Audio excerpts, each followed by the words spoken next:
morning, my people. How are you today? I hope you guys are doing well. Today is Monday. Another week has started. It's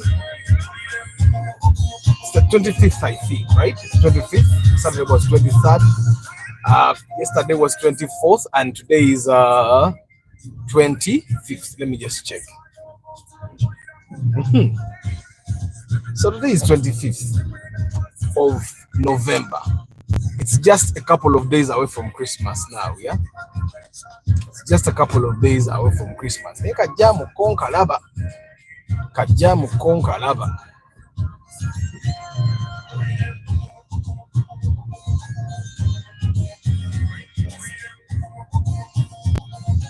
No nyangiri jensalamu kajamu kano olwaliro kana akawano in between here. Kali kambaze kubbala.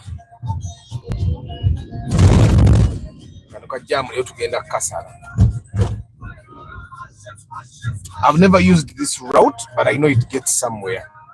So let's see where it takes us. The fact that it's tarmac and other cars are going there, it should be leading somewhere. But it doesn't look like it's leading anywhere. So anyway, guys, good morning. Good morning. How is your morning? It's Monday. I hope you're geared up for work.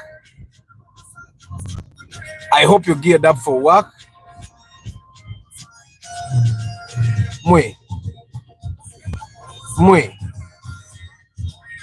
Hey. Kandabe.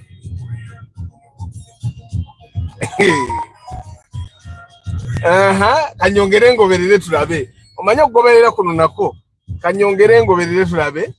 Kuli kagambo bypass.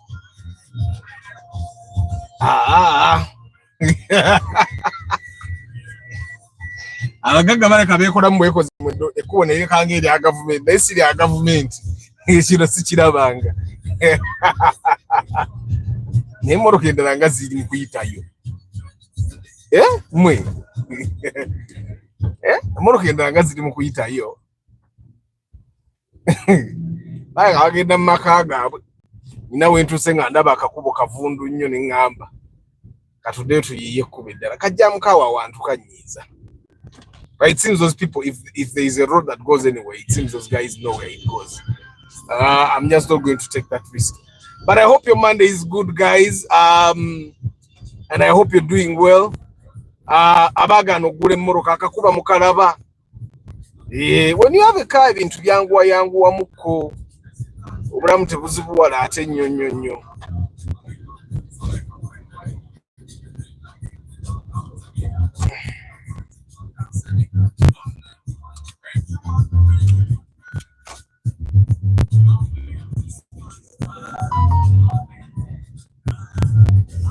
Ngenda kuyiya kubo ddala zo jam sigenda mubeera munga katuyite.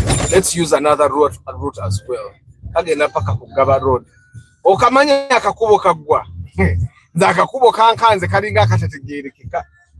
Amachaba lungi banaye mwasuze mutya muyombya Mark tusime Eddie Jones info Mugalasi Joshua Mixed Farm Patrick Rio Poultry Farm Jayce Kaja Nampija Juliet obuze nnyo obuze senyiganga kikutwala kansubira oli steady kati Engineer Joshua 256 George Bob Nick Wabuyi Morad K Momo VIP nawe obadde obuze nnyo mbadde sikyakulaba George Senkubuge Chambade Hannington Nampija okay Travel Live Log Kagwa Dennis Nicholas Gobi Shagaf Salmina Idris IM. I hope you guys are doing well.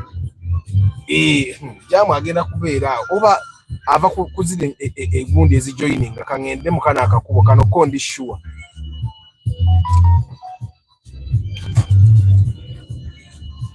Kano kondi sure.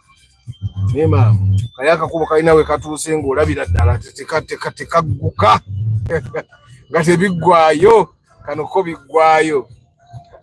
So today is Monday and I thought we should talk about something that is very important since this is the season most of you guys are going to be buying cars.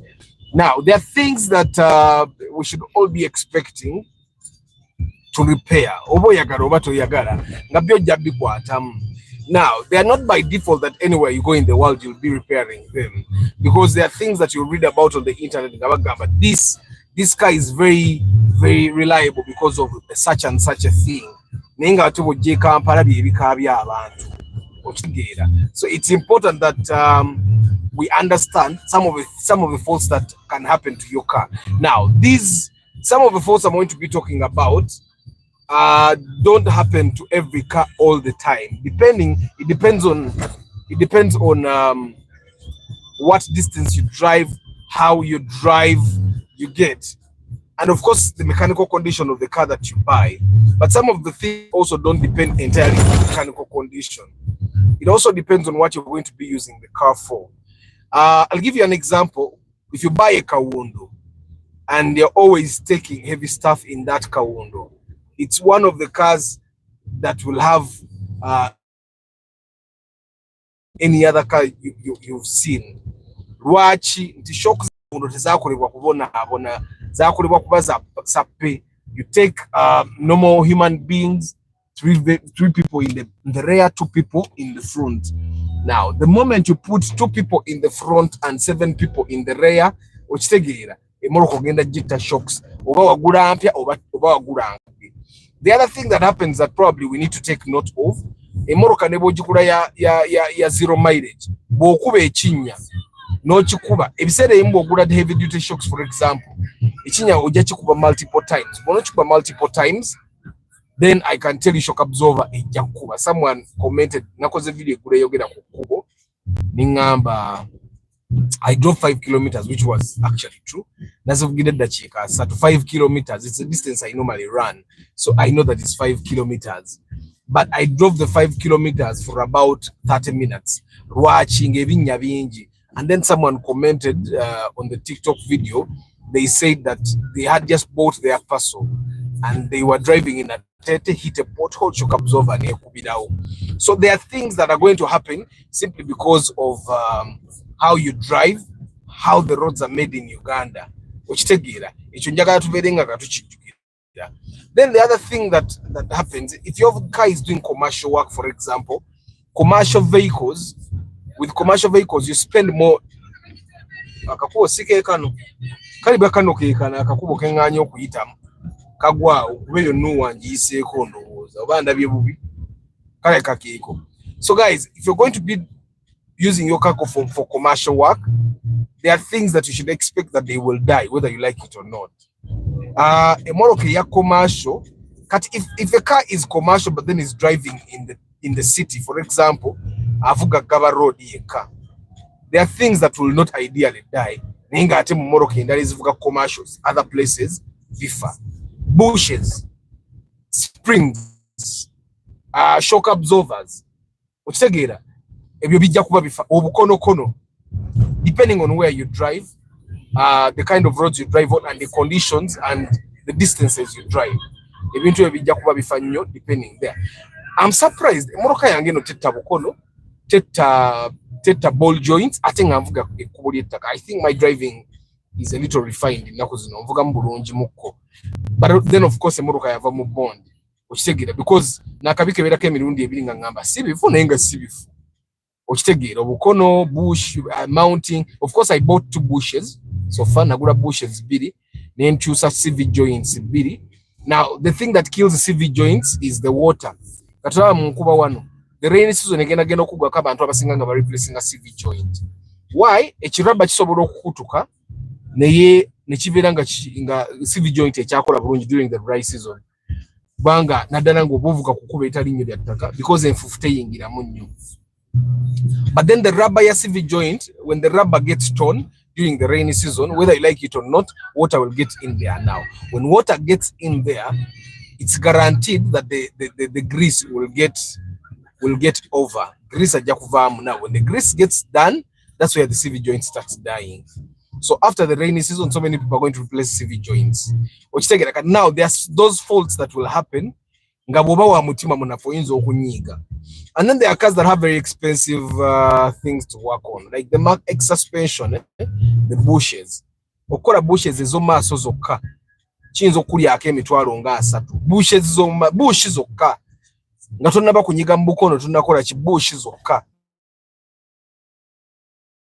Like this car, the Ractis I'm driving, the bushes for this car, the main bushes are main za mitwalo 5 noziteka mu 10 ina bush chawe endala oza no size eziri important mitwalo 10 neka you can imagine market eyongera mu mitwalo emirala nga 2 kola bush zokka. And that's the reason why it's comfortable. It has a lot of bushings, and these bushings make it very, very comfortable. Now, there are cars that, and by the guys betuguze na bemoroka za beams recently, twakagula maka 2 musotatu agula maka 2 grand betugula Alteza. Emoroka ezo satu zona they have the beams 2000 engine. Now, the beams 2000 engine ekutula handbrake. Whether you like it or not, not handbrake, sorry. Budget timing belt, extra timing belt. Whether you like it or not, the timing belt can break anytime. The issue with the timing belt breaking, of course, is an African mark to mwaka mulamba timing belt, but it's one of the worries I had. Now, whether you like it or not, the timing belt will go to a cylinder head, you know, Nika, but I know which the same thing happens with Nuas. Of course, with the newer timing belt breaks down on a cylinder head. The same thing happens with Ipsams. Ipsams run your timing belt. I actually know someone that sold their newer because you're replacing a timing belts. A timing belt now it's single for timing belt. If you say about go choose a timing belt, they can kit choose a timing belt. We'll take them now. We'll take a move bearing of Pia or box, the new ones, the brand new ones. Those ones also, they will one way or another break the timing belt earlier because the quality I was seeing they will take them with Japan. But most of the people, because if you're Japan, if you pay, they end up buying they end up buying the new things because the new things are cheaper than the Japan used things, and those are the things that break the timing belts. Now, nechibina na ye kutoa timing belt, Ipsam chibina, ne Subaru. Ata Subaru na ye kutoa timing belt eyono na cylinder head. So those are probably things that you need to be ready. So Subaru le mu bond. Ne kutoa timing belt the next day. Ochitegeera tekitegeeza nti emmotoka wagula nfu kitegeeza that's something that happens. That's why nze mba recommending nnyo ogula emmotoka za VVTI. Emmotoka ya VVTI olowooza agenda kweronda ki? The timing chain does not break. Okitegeera emmotoka ya VVTI ebirwadde byayo byangu nnyo byakulaba ekitali ku mmotoka etali ya VVTI. And of course bagenda gamba beams 2000 is also VVTI. Not so, yes, the beams engine is also VVTI. Naye ate yo yanjawulo erimu timing belt. Unlike the other VVTIs in a timing chain. Okitegeera kirabika buli wamu agenda baawo jam kati ngenda kusalinkiriza ntya leero ninga tujja kumalako ani gwe sibuuzizaako bannange. If my car got an accident, it needs to be repaired, like body okugolola n'okufuuwa kolangi kitwala banga ki okuva mu garage if the mechanic is serious. And then it's 12. It also depends on your money. If for example your car needs to be repaired, ngiri mu garage makanika bwakusaba emitwalo 7 n'omugamba oyina 5 ng'abadde ayagala 7 bw'anaafuna omuntu amuwa 7 agenda okuprioritizinga. Okitegeera it's human nature. Kati ejja kulwayo kuba tosasudde naye egenda kubeerwayo lwa nsonga emu. Egenda kulwayo kubanga makanika yafunyamu sente z'ayagala kati agenda mukola kamumalize nga gwe tannakumaliriza. But it also depends on the damage on the car. If your car was badly damaged, it might need some specialists nga abayunga nose kati, abasika frame ogiza mu layini. It may need specialists. And that's why sometimes I tell you, if you get an accident with your car, you need to assess. You need to use a very serious assessment. My car got an accident. If I repair it in Tekamu Center, where is it? If I repair and then decide to sell because the Moroka Jotomeza token is a Gidamu Jiwomiwa, it's a fact. A Moroka Gwaji tomered them to Sora Jiwomiwa. So then you need to assess bwe njikola nentuuka nentama kuba ejja kukutama, how much do they buy it from me? Bw'olaba nga bw'ogitunda kati you are making a good decision, gitunde nga bweri, oba ogiguza mutemi oba ogiguza musuubuzi nga bweri, ogatteko ssente, and then you get a car that you don't have to do body repairs. Mulaba Nissan Fuga kiikyo kiri comfortable ekiboloka ekyo wannange. Aye gwe kyomanya Nissan Mitsubishi they create very comfortable cars. Eyo Nissan Fuga eri comfortable naye ewuuta enyo esinga Mark X eyo gy'olaba, neera ne comfort yayo toginza giraageranya ku Mark X. The Mark X is way comfortable. I mean this one, the Fuga, sorry. The Fuga is way comfortable. The Mark X is comfortable, but the Nissan Fuga is something else.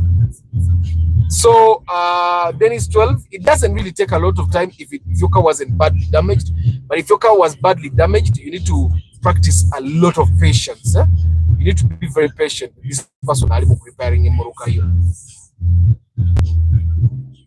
After the way you're hitting the humps, won't you spoil the shocks? Yeah. Ozanya no kuzanya. Ze Morocco ngerimu shock heavy duty. Ate shock ze mabega nazikyusa. And by the way, speaking about shocks, ebisera ebisinga shock ezigira mu Morocco mu bondi buba bunafu. Yes, they are manufacturer shocks naye buba bunafu. Kati ze naku sino shock zengula mpya. Zigula bali wenda bagamba ze shock zengula zizibeere ennungi. Ate kati shock ze mabega nzeeteramu. Maaso ze seeteramu ng'egiziriko kisapulingi. Naye ze mabega ezo nzeeteramu. Idris IM Mvuga Raktis Seth Kagaba, good morning. You compare for me Wish Nimodo and Romeo New. That's a very bad comparison, eh? Sekai, that's a very bad comparison. That's a very bad comparison. Those two cars are bought by different people. Yes, the price might literally be the same, but I find that anybody that just wants a Romeo wants a Romeo, and the person that wants a Wish wants a Wish.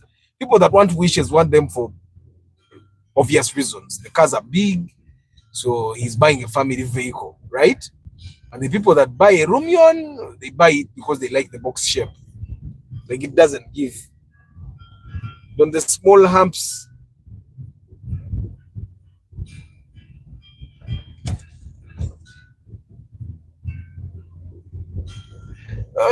it depends.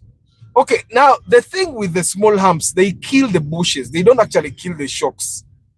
The small humps don't kill the shocks. If you have the right bushings in your car, the shock from those humps doesn't get to the shocks before the bushes. The bushes actually, take in the shock before it gets to the shocks. I don't know if you get what I'm saying. Now, the faster you hit those things, the less shock you actually get in your car. Ate tochiwulira nnyo ng'abukubye ng'agenda mpola. Actually, okubukuba ng'ogenda mpola, you'd rather hit them as you go fast. Kuba ate bw'obukuba empola olwo hampu ogiwulira nnyo. Bw'oba togenda bukuba nnyo, at least buyiteko mpola nnyo. Because the shock literally yita mbuyise eti bw'oba odduka nnyo. Good morning. The way I love seeing this morning breeze with you. Wano gwakendeeramu cause we are almost in winter. Yeah. Desmond, hi. Hussein Chotaite, hi. Uzigula wajise kajanze. Mina jenzigula eyo. Namba njigaba mu private, njigaba wano. When inbox mize ngankuwe namba. Bei tugula ya busubuzi ate ebintu byabwe birungi nnyo. Sigenda kusala jamu gende eyo wala. Katuvuge main. Twagumye. FJ Cruiser. I need to study that. Can you people asking me about it, but I've not really studied it. So sisobola kujiddamu Hussein, but I need to study it. Ngenda gisoma kondabe. Let me simba subuzi bemanyo bali aina FJ Cruiser ajimpe jikole review. So guys, I want us to talk about the repairs that you are guaranteed to do. Ngabojja Moroka wona wojiguze. Now, we are going to categorize these cars. We are going to talk about the cars that Joe Gurangeri used. Then we're going to talk about the cars that you buy from the bond. Then we're going to talk about the cars that you're buying as really packed. Is a zero mileage to the guarantee over warranty.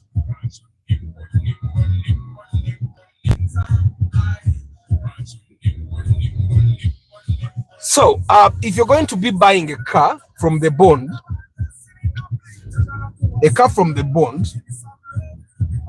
there are some things that you're going to take some time could take. I've realized the motoka za bond yezo zine ebintu ebijjanga bikyali bikulu because they are original. Obukono, the ball joints, okitegeera. The joinings of the car are going to be intact for at least a year. Togenda bikwatamu. Ebintu byogenda okukwatamu ng'oyinza n'obikwatamu nga wakajijja mu bond at the bushings. Now, why are you going to need to work on the bushings almost immediately? A motoka, when the cars are coming to the bond, they are driven. Now, when they are driven, these guys above the motoka zino badduka nnyo.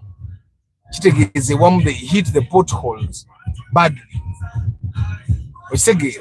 And like I've said, before the shock gets to the shock absorbers, because the shock absorbers help the car, the cabin, obutafuna that shock.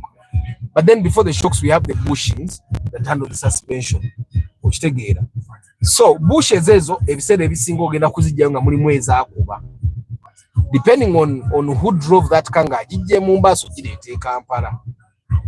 Which is why abantu abaleeta zero mileage cars bo baziteeka ku carrier. Kubanga emmoroka ekyali mpya. There is a lot that can happen between Mombasa and Kampala. There are a lot of potholes. There are a lot of humps, for example. Ebintu bingi byasobola okukuba. So emmoroka bw'onooba ogijje mu bond, the chances are very high that the bushes ogenda zireplacing at least in the first 6 months. Now, it also depends on what distance you drive going on. If you're driving town service, there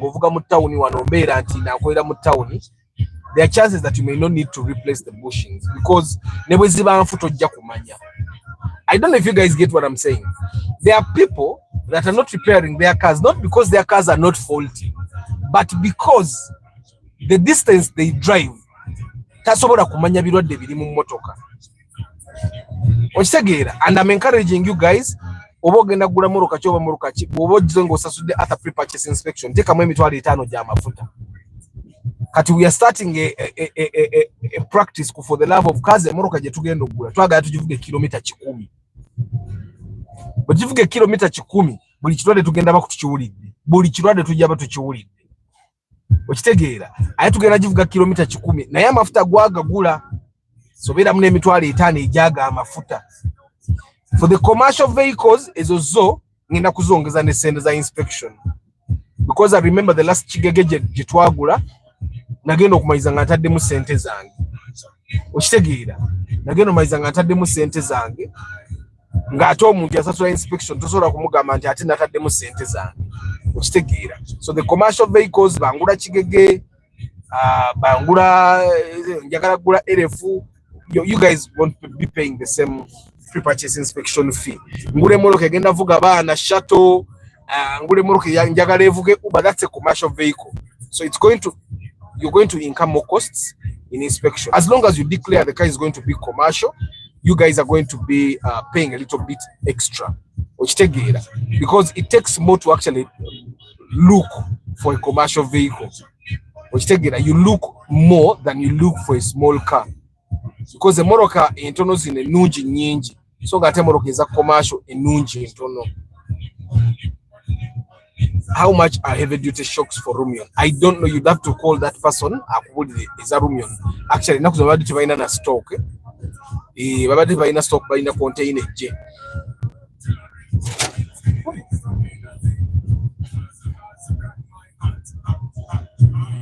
So, if you're going to be buying a car from the bonds that you get a call, we're going to go to Morocco Jim bond. Yeah, we're going to go to Morocco bond, bushing zezo zifa. Era tojje moroka mu bonne baga twetaga emitwalo 2 tukole bush n'okayana tokayana izo zisobola okufa. The bushes nobozi bate zifudde sobola okukalambala because the car has been packed in Japan, then it was packed in Nakawa or Mango or whatever you buy the car. Now if it gets packed, the bushings bwe zikalambala okuba ekinnya kimu bibiri bushes ne kutuka bukutusi because ebate kyatambula nga bwe ina kutambula. I don't know if it makes sense. Then the other thing that you might have to repair are normally the rear shocks. Why the rear shocks? Especially in Morocco's affairs in it. The rear shocks are independent. teziri protected at all. You see how the front shocks have springs with them?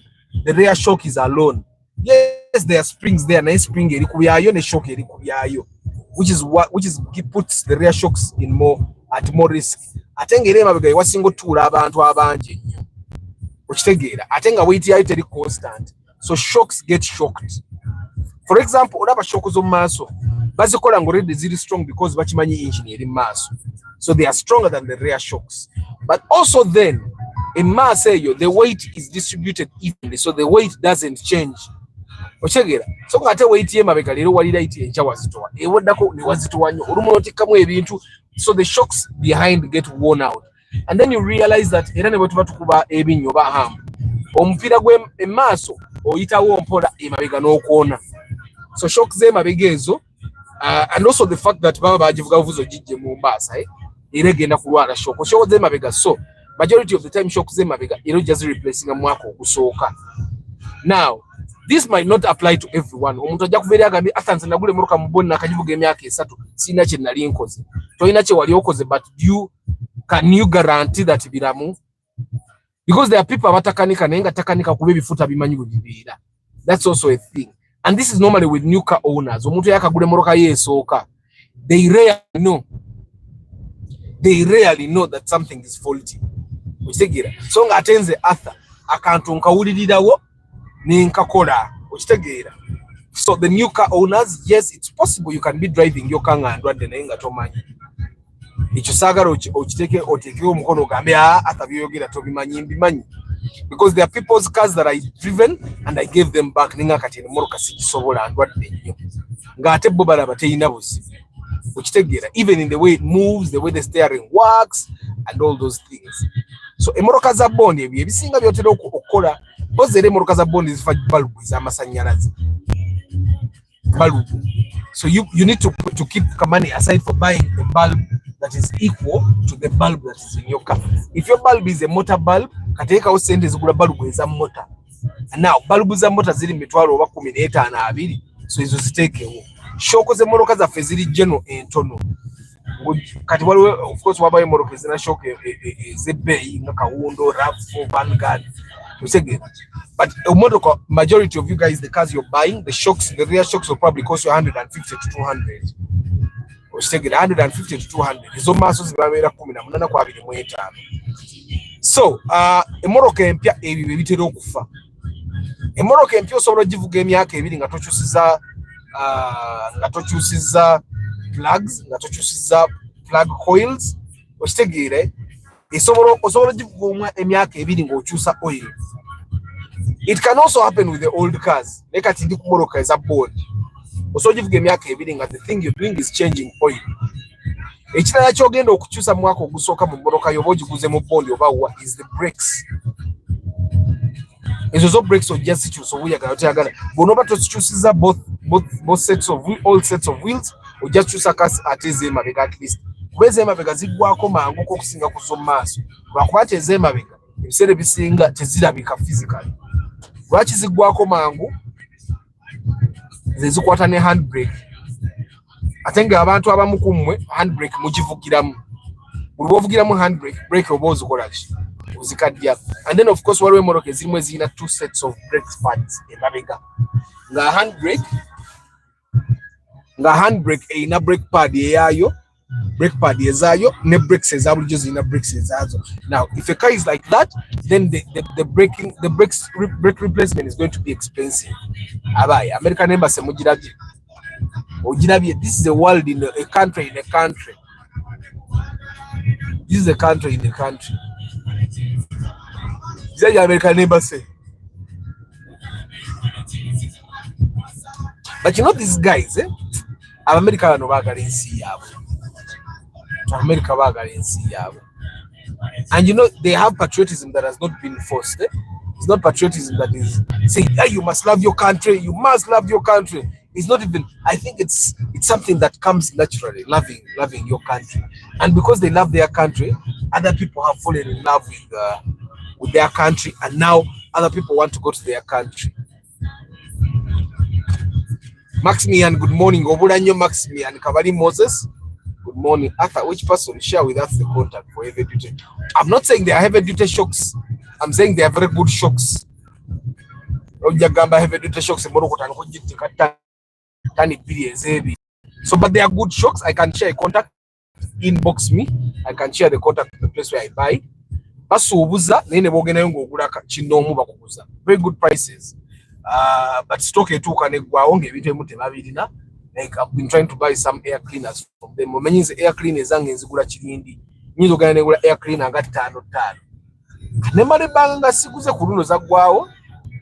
and these guys did not have. After, if you see the American embassy of Baghdad, it is 2 kilometers long. And I think that they're building fortresses there.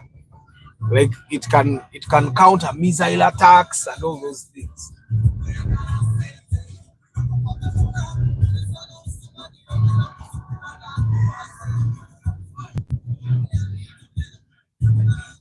I recommend New Shocks, High Five Media. I recommend New Shocks. That's the one thing I can tell you. It's tebakuze shock enkadde Japan. Okuja kwa Morocco ezimunga shock empya za azizira katinga Subaru. I don't know if it's the type that is in the market, but most Subarus will take a shock as a box zifa. Neka wundo na yoba reporting and take a shock is a box empya. Tinate ziwangara. So the mechanics are always recommend that you buy Japan used shocks. So I don't know, that's probably something for the guys that import new shocks to think about. I tell the Japan used shocks and those are big. Which thing Kajamukawa no banana. Many those kanji.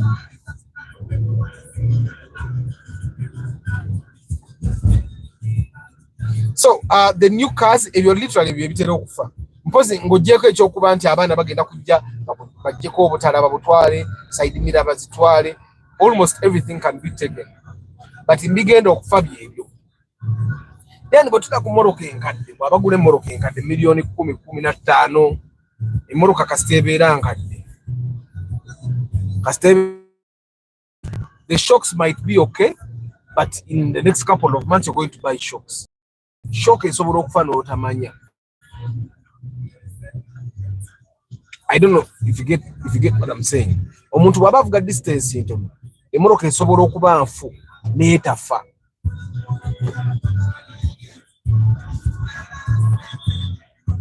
Kale tuconcentrating mu kowana.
Baby girl, you will rock with me, stuck with me.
morning, Yusuf Minaj, and all the guys that are in Kamoli. I hope you guys are doing very well today. Yeah, we are still talking about the repairs you should expect. I should have said you must expect.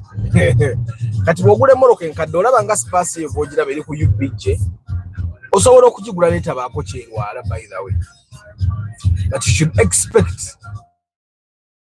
Omanyi bagamba, we hope for the best and prepare for the worst. So now, the scenarios I'm giving you are the prepare for the worst scenarios. Okitegeera. Emoroka zino enkadde muziraba. Emoroka enkadde ng'ogivuze ng'ebaddeko okukubona ddala eri Uganda. A lot of things can fail anytime. And when I say a lot of things can fail, there are things nga ne bw'okebera n'okakasa nti biramu bikyasobola okufa. The shocks are one of those things. The bushes are one of those things. And then obviously, bushes nzogeddeko. Emoroka ogenda gigula wano nga buli kimu kiri bulungi checking out, then brakes ozivuge weeks. Ngabiri bagambe ziweddeko. Ogivuga ye banga ngato onodaba nga brake etandise okuwomera nga brakes olina okuzikola ki? Olina okuzikyusa. And then with the old cars, it's important for us to also note that zimanyi okufa wiring. Emoroka naddala ng'ebaddeko okukubulya Uganda, there are chances that wiring baamuyiiyamu. Bwebaba wiring baamuyiiyamuko, kitegeeza asobola okufa anytime. Biki ebitera okutta wiring oyo? Not necessarily actually even wiring. Baziyita the fuses. Fuse ezo bwe zitera okukuba. Kati fuse eyo bw'ekuba, omwana ekifo ky'okukyusa fuse ateekemu fuse endala. Ateekako akawaya ku fuse. I don't know if you get what I'm saying. Bw'ateekako akawaya ku fuse, kakyusa the voltage that is going through the fuse. Nti fuse bagikola nga ya 10 amps. Replace the 10 amp fuse with the 10 amp fuse. 10 amp fuse bwefa toteekako kawaya. Kubanga akawaya kayinza oba kayisaamu 5 amps. Oba akawaya kayinza oba kayisaamu 15 amps. And we find this with a lot of old cars. You guys have seen a lot of old cars ziliko obuwaya ku fuse. Era bw'oba olina emmoloka ng'eyo nga fuse zo ziliko obuwaya. Eri Mark tuje twagula recent olwasembayo kye kyali kigisumbuwa. Bw'oba olina emmoloka yo ng'eriko obu fuse, this is your time to go and make sure you buy the fuses. Fuse nga zijjeeko obuwaya oteekemu fuse ennamu empya. Okitegeera. If the space says it's supposed to have a 5 amp fuse, put a 5 amp fuse. If it says 15 amp, put 15 amps. So that's another thing that you're bound to face with old cars. Nti ojja gisanga nange Corolla yakinkolako nti osanga nga kafuse bateekamu obuwaya ne wagaziwa n'okugaziwa. Okitegeera. I almost bought a new fuse box for the Corolla. Lwasonga eyo. And I've told you time and again that one of the biggest problems with cars would be a wiring problem. Emoroka yo yate nalwala ku wiring ne banoonya ekirwadde ne kibula tonnamanya. Okitegeera. Ata what's the price of Toyota Wish? I don't know. I've not inspected it anytime in the past, but you can call some brokers, you know that. How is DXB Zach Bariesima? So the fuse and wiring issues are bound to happen with old cars. Kasemoro kibange yevuzeko ku luguudo lwa Uganda neweze emyaka 3. There are chances that the fuses were kuyiya baziyiya. Okitegeera. And for example katoraba nga kigegeze tugula nti kigegesa awe no bobogula kigege mpebe ye milioni 3 yenga ku UBB. Emoroka ya UBB egenda myaka 10 ku kubulya Uganda. Okitegeera egenda myaka 10 ku kubulya Uganda. That's a long time.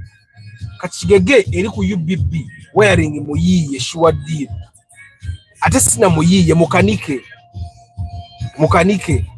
Kati boboge na gule moroka nga wiring wayo mukanike. You're bound to get some wiring issues. And then of course there are some of those cars that have generic problems. The one NZ and I think the SZ they have oil consumption issues. Ebyo biri general. Temoroka osobola ogigula n'etandika okunywa oil mu myezi 3. Which is why you need to be very careful when you're buying those old cars. Nti ojja gigula ng'erabika bulungi naye ng'olinnye niyo yalina ekigimutunziza kyekyo. Kati Nuwas and Ipsams tezirina consumption issue. Nezi kutwa timing belt. The thing with Subarus as well. So when you buy your car nomanye ekizibu ekitera okugituukako, then you can continue monitoring it with time. No kakasante at timing belt. I think that's the thing I had with my Mac too. Like I do preventative maintenance. Ntisobola okunsanga randomly nga ngabi makanika soko sumuli muloke wansi tulabe. Why I'm trying to do preventative. Ekintu budrochirwamu okyo kigenda kufa mangu. Oba kijja kutta other things as well. Okitegeera. So now we have talked about the bond cars, we have talked about the old cars. Now I don't want to even talk about the body blemishes because the body blemishes, those are things that you yourself you can put on the car. Yosoro gule moroka wano nga nungi nateri ko yadde owa boda na agigwamu.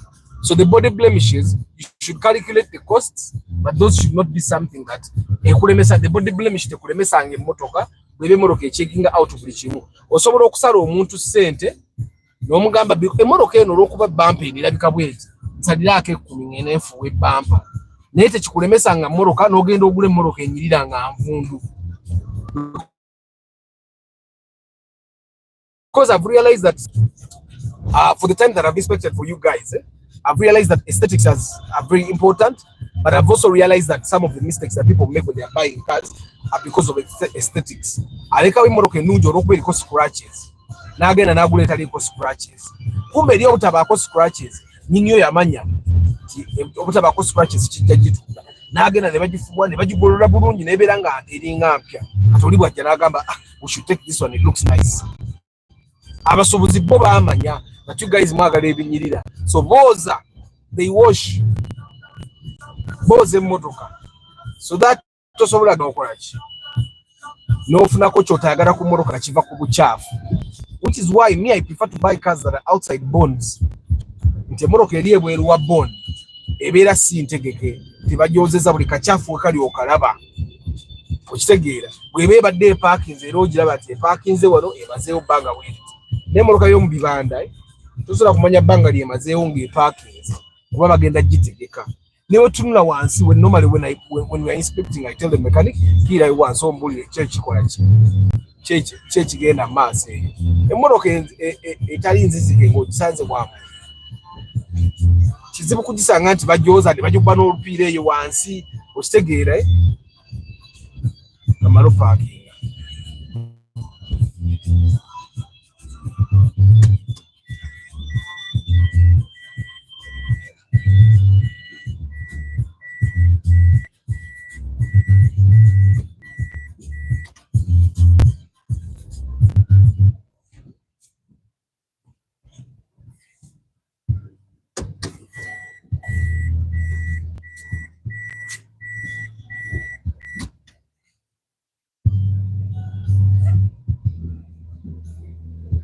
Kale tumalize broadcast tuine dakika 15.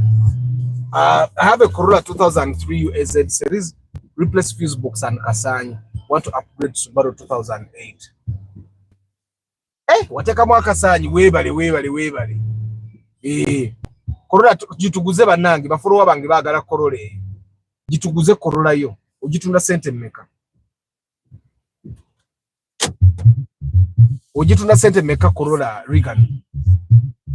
Soko tubulire osobola okugenda ofuna Subaru 2008 ate nobo upgrade nze n'omwaka Vinicats kyekiriwo. So now let's look at the commercial vehicles. Eza bondi tuzogedde emmoloka eza bulijjo tuzogedde kati katogereko ku mmoloka eziri commercial.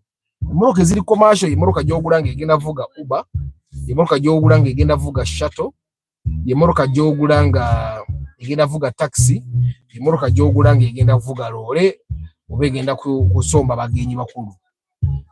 Now those cars, due to the fact that they drive very long distances, they are going to get faults. zigenda kutta nnyo shocks. And also the other thing, the fact that you're not the one that is going to be driving that car. Driving habits zoli omuntu tozimanyi. Agenda kutta nnyo shocks.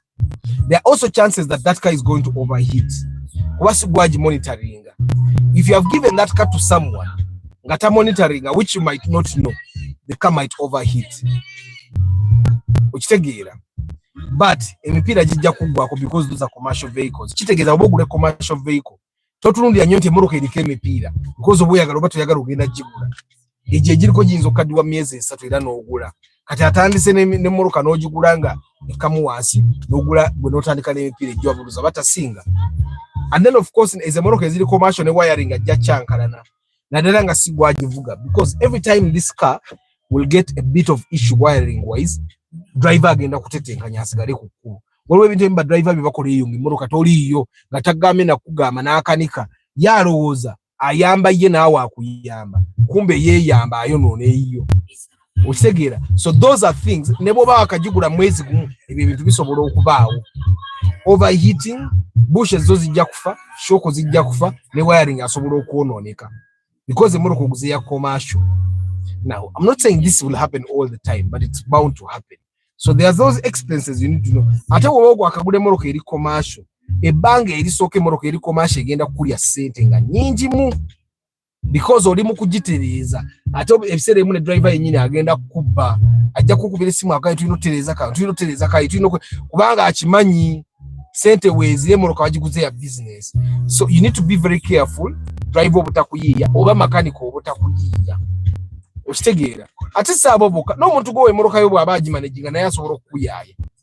Okitegeera? Which is why it's very important the driver you get are influencing kinene nnyo on the success of your business y'emmotoka oba ya transport. So the commercial vehicles zisobola okutta almost everything. Ate the commercial vehicles ng'ovudde ne ku byokkanika zireeta ebizibu bingi. Esobola otomera omuntu ng'omwana adduka agenda akole trip. Aba traffic bo bazaagala nnyo bazikuba nnyo ebipapula and all that. And then emmoloka eri commercial egenda kufa interior in no time. So kati bw'oba ogula emmoloka eri commercial, make sure you buy a commercial vehicle for a business you have done survey for. Ng'okimanyi emmoloka eyo eri commercial, business yoyingiramu eri commercially viable. Otherwise, you're going to be frustrated. May Almighty protect you for us. Amen, amen, amulamegi. Chairman Zach, Arthur, lwaki emmoloka yange ekuba nnyo siiru ya wakati wa shaft ne flywheel? So okebere type ya siiru gy'ogula because that's the one thing that erwawo okufa. Ekintu oyinza okusooka sooka okebere siiru gy'ogula type gy'ogula, then ekirala the person that puts that seal there ayinza oba ye mwennyini agyonoona nga agissaamu because it's a possibility. Esiiru nga tefa. Then ekirala bwe bagijjamu siiru eyo mugyetegeeze ki ekigikuba. There must be something ekirya siiru eyo neevaako mangu. Mpozi n'ekirala kebera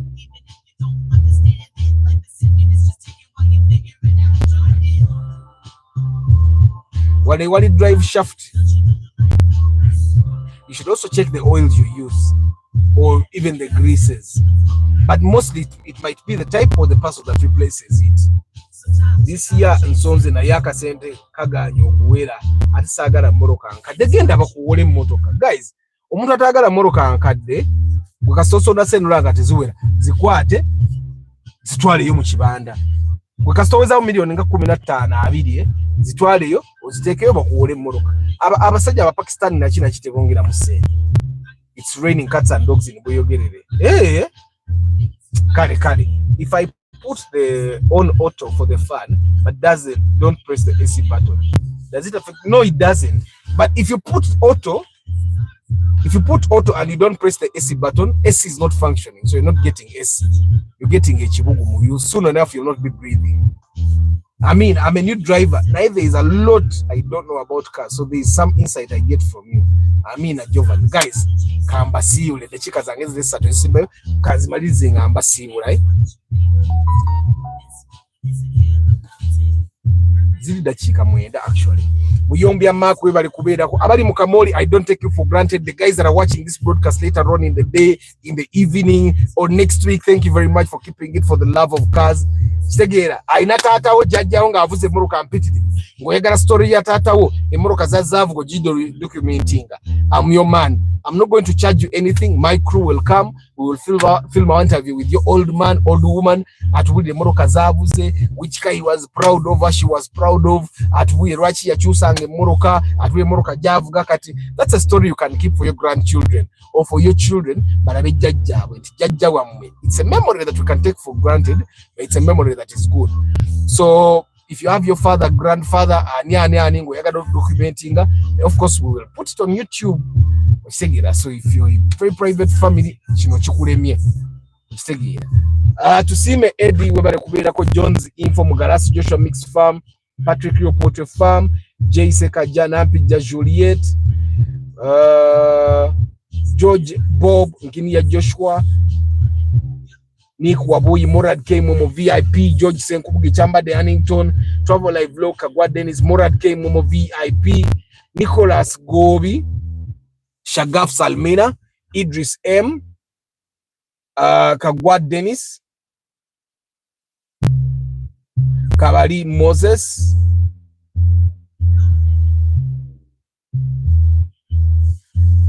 Saif Kagaba, Secha Sekai, Hamza, Sebugwa Meri Tumuhimise, Ivan Jr., Nsereko Starch, Andama Desmond, Chotaite Hussein,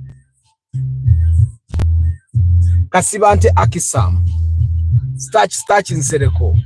Guys, double tap. Muri abantu 28 abalayikinze. Ate nga muri ka 5. Just double tap. Tototo. Ngalaike ja.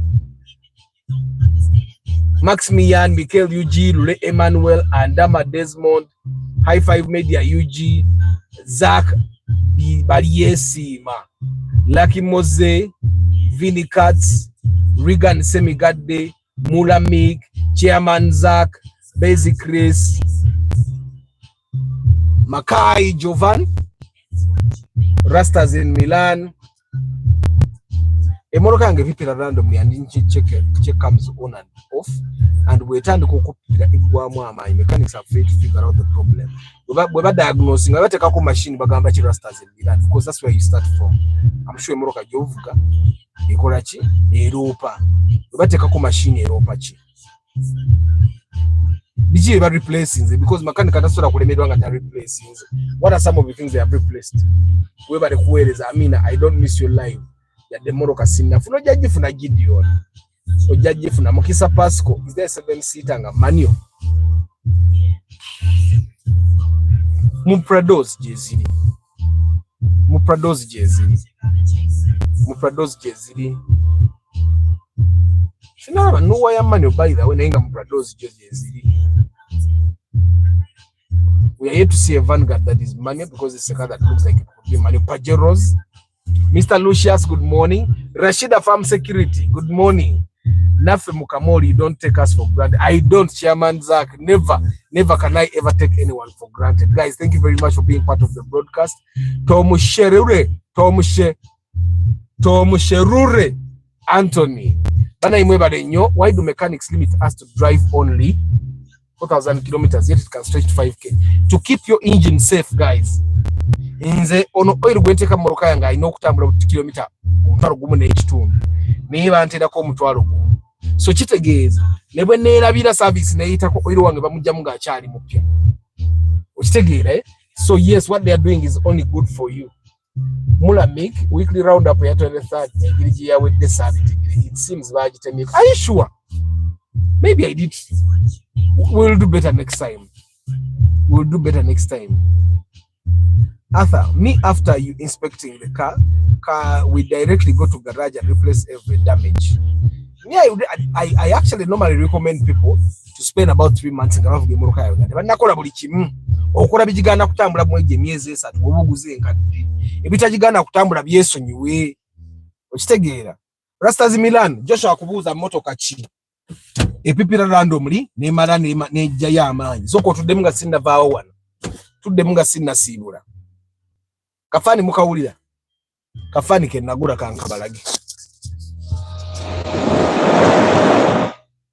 Ako ke kafani. If I drive strictly 4,500 kilometers, is it okay? Yes, it is. Nebo tuka ku 15, but it would be better no go bero liwa service chako. Bolu mu oiro wabwe bamumanya. Jaleke 15 na itatuuka yo. Rastas in Milan. Bakubuzize ekibuzo tonna kiddamu.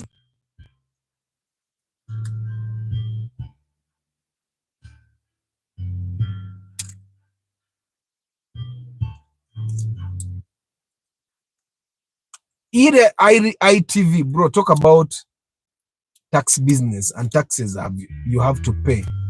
At taxi business, or sasula income tax buli mwaka, waliwo the cases at sticker, waliwo pay agun bajita batya, PSV, size ezo satu. And then of course on driver yamanyi bya sasula ku stage zaabwe. So Kazoba BL, I've missed something.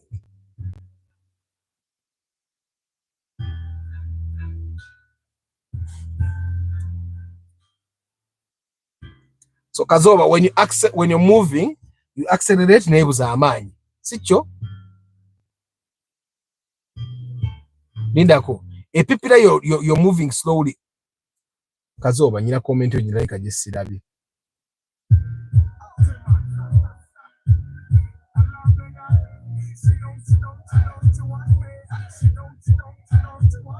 Kazoba.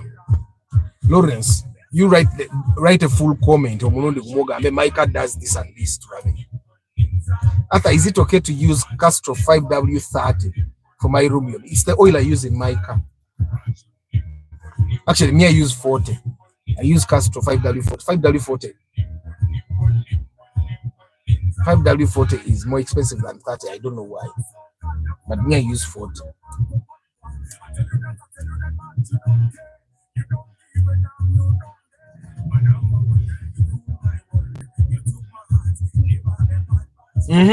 Rasta ziminanto tugambye. Kazoba BL, there is a cracking sound when you're going slow. Where is the cracking sound?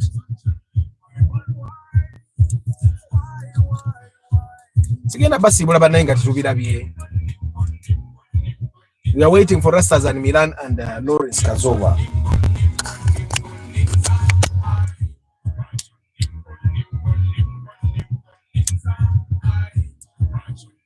Guys, munzikirize mbasibule. Ebibuzo bitazemo. Lawrence Agambi, Micah has a cracking sound when I'm driving. If I accelerate, it goes away. It's like near the tires.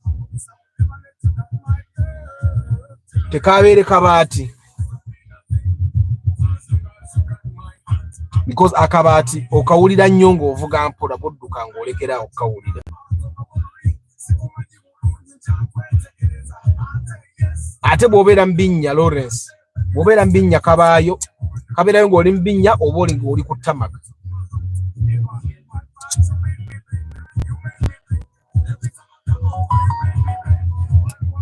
Bukaba kadi near the tires nsuubira okuba nti kabaati. On tarmac. Bwekiba kiri on tarmac, then that's cranking oba ekipapula. Okay, Engineer Joshua, omupiira baguba gutambula guti.